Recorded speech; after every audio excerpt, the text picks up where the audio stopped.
Bonjour à tous. Alors, je fais cette vidéo pour vous parler en français des schismes qu'il y a eu dans les différentes religions, notamment les religions juives, chrétiennes, musulmanes. Alors, ce qu'on peut noter dans la religion juive, on va commencer par le début, c'est qu'il n'y a jamais eu vraiment de schisme. Autrement dit, aujourd'hui, quand on parle du judaïsme, il y a différents courants du judaïsme, notamment le courant ultra-orthodoxe, le courant orthodoxe, le courant néoconservateur et le courant libéral. Ces différents courants se sont établis par rapport à des décrets qui ont été faits, notamment celui de la halakha, à la destruction du deuxième temple de Jérusalem,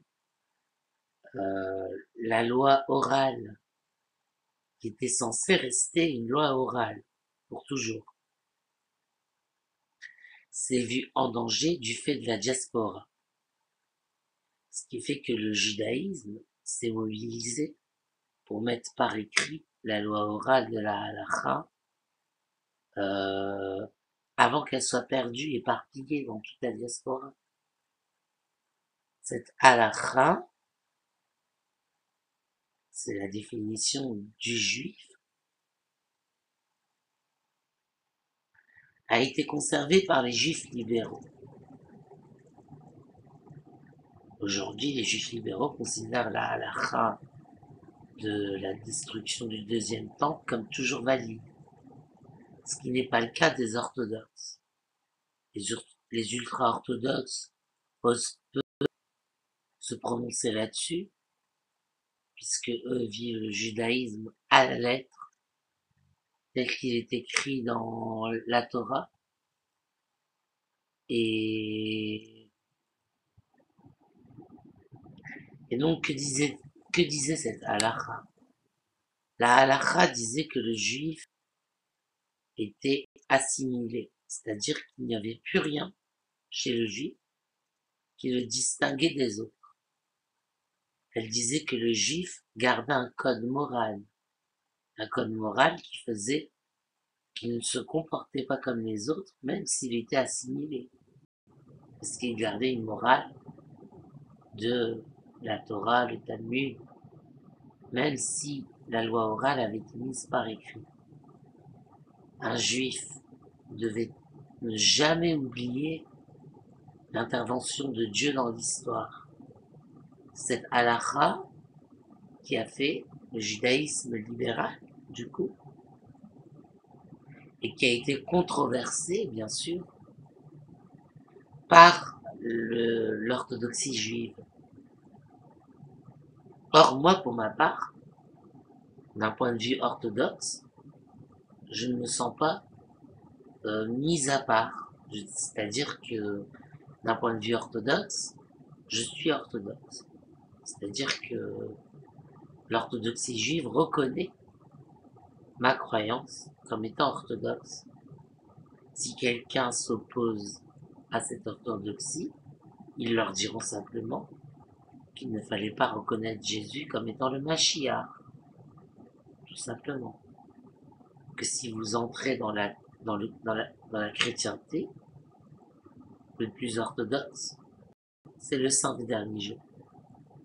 Si vous quittez la chrétienté, le plus orthodoxe, c'est les Kohanim.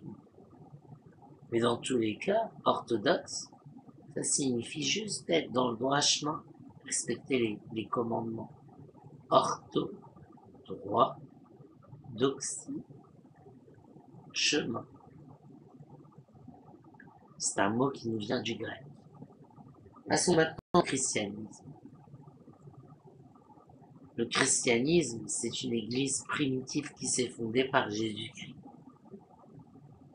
Église primitive, c'est-à-dire qu'elle respectait les principes qu'avait enseigné Jésus-Christ jusqu'à ce qu'il soit crucifié, ressuscité, et que les apôtres, qui l'ont quasiment tous trahi, fassent perdurer une église qui ne méritait pas, non, tous trahis, cette église ne méritait pas d'être la véritable église de Jésus-Christ. Donc il y eut un schisme catholique orthodoxe. C'est de là qu'on se souvient de l'Empire byzantin, qui était orthodoxe, les chrétiens d'Orient, l'Empire latin d'Orient, plus précisément. Et les catholiques se disent universels, parce que catholique en latin, ça veut dire universel. Et donc, il y a eu un schisme. Seulement, le succès du catholicisme en Europe a fait des ravages, au point que il y a eu des savants très, très religieux et très précis sur les textes sacrés tels Calvin, Luther, qui ont fait le protestantisme. Et ce protestantisme a provoqué des guerres de religion, bien sûr. Maintenant, nous arrivons aux musulmans. Alors, Mahomet, qui a créé un empire assez petit, s'étendait à l'Arabie, parce qu'il avait simplement lutté contre les Mécois, a été tué. Mais il n'a désigné aucun successeur. Ce qui fait que deux camps se sont établis. Un camp pour dire les successeurs doivent être des descendants de Mahomet, on les appelle les chiites. Un camp pour dire les successeurs doivent être de la dynastie des Omeyyades, donc le camp sunnite. Seulement, c'est important de noter quelque chose, c'est que dans le Coran, il est écrit « tu suivras ma sunna ».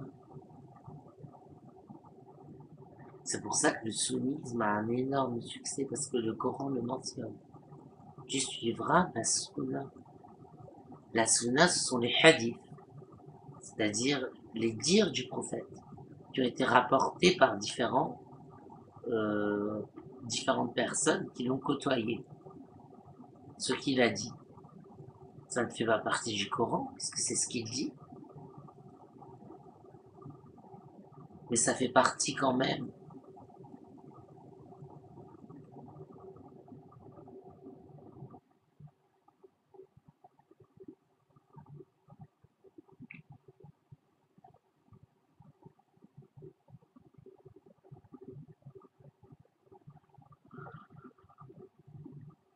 donc ça fait pas partie du Coran parce que c'est ce qu'il dit, mais ça fait partie quand même de l'enseignement de l'islam. Ce qui fait qu'il y a eu des schismes. Alors aujourd'hui, pour parler de religion, honnêtement, pour trouver des gens qui ont les mêmes convictions religieuses que vous, il faut se lever tôt. Parce que c'est très très très difficile. Sur un même texte, on ne s'entend pas. Soyez prudents quand vous parlez de religion, dans une dissertation par exemple. Soyez prudents et ayez un avis historique. C'est la meilleure chose que je puisse vous proposer. Ayez un avis historique, ce qui a été prouvé, révélé, c'est autre chose. Révélé, c'est-à-dire une religion. Prouvé, c'est-à-dire la science, l'archéologie, les retrouvailles, les trouvailles. Donc, j'ai fait cette vidéo pour vous expliquer de quelle manière se présentaient les trois religions monothéistes, mais je pense avoir fait le tour. Je vous souhaite un bon visionnage et un agréable apprentissage des langues arabes et hébraïques. Merci beaucoup.